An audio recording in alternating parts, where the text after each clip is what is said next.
வெற்றி முருகனுடைய அருள் எனக்கு கிடைத்திருக்கிறது. அண்ணன் துரைமுருகன் அவர்கள் என்னுடைய அன்பான உங்களுடைய ஆசீர்வாதத்தை அருளை வெற்றி பெற வேண்டும் என்ற உங்கள் வாழ்த்தை நான் அடிபணிந்து ஏற்றுக்கொண்டு இந்த தொகுதியில் நிச்சயமாக நான் வெற்றி பெற போகிறேன்.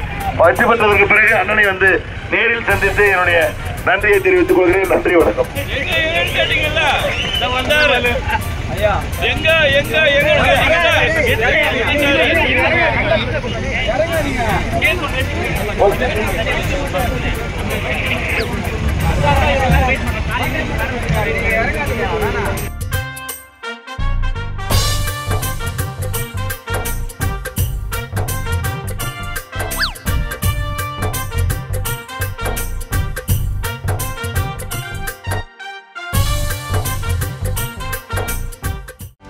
செய்திகளை உடனுக்குடனும் துல்லியமாகவும் தெரிந்து கொள்ள சப்ஸ்கிரைப் பண்ணுங்க.